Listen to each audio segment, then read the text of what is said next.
ሰላም ጤና ይስጥልን ውድ የአሜን ቲቪ ተመልካቾቻችን ከሀገር ውስጥና ከሀገር ውጭ የሰበሰብናቸውን የዜና መሰናዶዎች የምናቀርብበት ሰዓት ነው። ዜናውን በማቅረብ እኔ በረከት መኮንን አብሬያችሁ ቆያለሁ።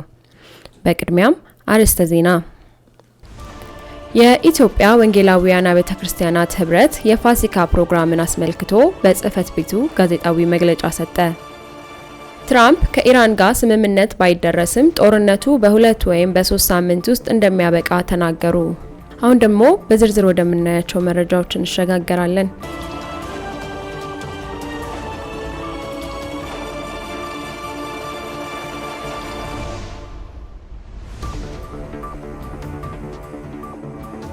የኢትዮጵያ ወንጌል አማኞች አብያተ ክርስቲያናት ህብረት ህዝቡ በመጪው ምርጫ ንቁ ተሳትፎ እንዲያደርግ ጥሪ ያቀረበ።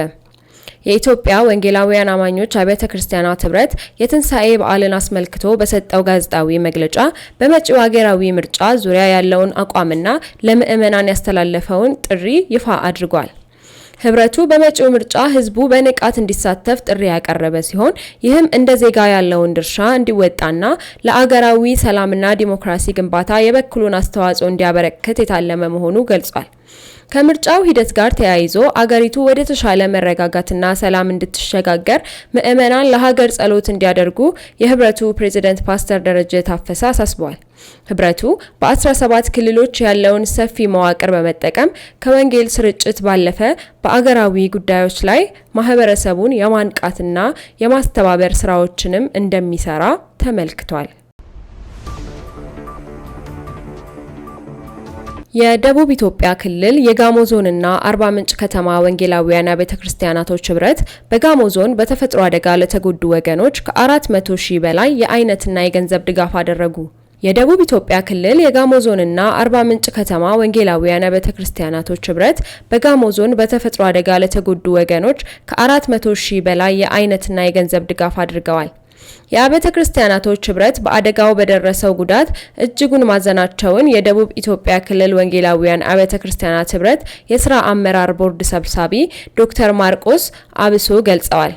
በአደጋው ለተጎዱ ወገኖች 221 ሺህ ጥሬ ገንዘብና 200 ሺህ የሚገመት የአይነት ድጋፎች ማድረጋቸውን አስታውቀው ተጎጂዎች መልሰው እስኪቋቋሙ ድረስ ድጋፋቸውን እንደሚቀጥሉ ተናግረዋል። የጋሞ ዞን ዋና አስተዳዳሪ ልዩ አማካሪ አቶ ተስፋ ጽዮን ዘነበ የአብያተ ክርስቲያናቱ ህብረት በዚህ አስቸጋሪ ወቅት በአደጋ ለተጎዱ ወገኖች ላደረጉት ድጋፍ ምስጋናቸውን አቅርበው ተጎጂዎች እስኪቋቋሙ ድረስ መሰል ድጋፎች እንዲጠናከሩ ጠይቀዋል። መረጃው የጋሞ ቲቪ ነው። የኢትዮጵያ ገነት ቤተክርስቲያን በጋሞ ዞን በመሬት መንሸራተት ለተጎዱ ወገኖች ድጋፍ አደረገች። በጋሞ ዞን በደረሰው ድንገተኛ የመሬት መንሸራተት አደጋ የተጎዱ ዜጎችን ለመርዳት የኢትዮጵያ ገነት ቤተክርስቲያን የ300 ሺህ ብር ግምት ያለው የአይነት ድጋፍ አበረከተች። የቤተክርስቲያኗ የቦርድ ሰብሳቢ አቶ አንካራ ሀርቃ ድጋፉን ባስረከቡበት ወቅት ባስተላለፉት መልእክት በአደጋው ህይወታቸውን ባጡ ወገኖች የተሰማቸውን ጥልቅ ሐዘን ገልጸዋል። ቤተክርስቲያኗ መሰል አደጋዎች በሚከሰቱበት ወቅት ማህበራዊ ኃላፊነቷን በመወጣት የተለያዩ ድጋፎችን ስታደርግ መቆየቷን አስታውሰው ለሰላም ዋጋ ለከፈለ ህዝብ እንዲህ ያለ አደጋ መድረሱ እጅግ ያሳዝናል በማለት ከህዝቡ ጎን መሆናቸውን አረጋግጠዋል። ቤተክርስቲያኗ በአደጋው ለተፈናቀሉና ለተጎዱ ወገኖች የሚውል በገንዘብ ሲሰላ 300 ሺህ ብር የሚያወጣ የቁሳቁስ ወይም የአይነት ድጋፍ አበረክታለች።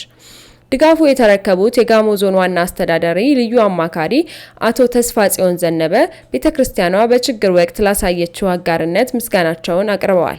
እርዳታውም አስቸጋሪ ሁኔታ ውስጥ ለሚገኙ ወገኖች ትልቅ ትርጉም ያለው መሆኑን ገልጸዋል።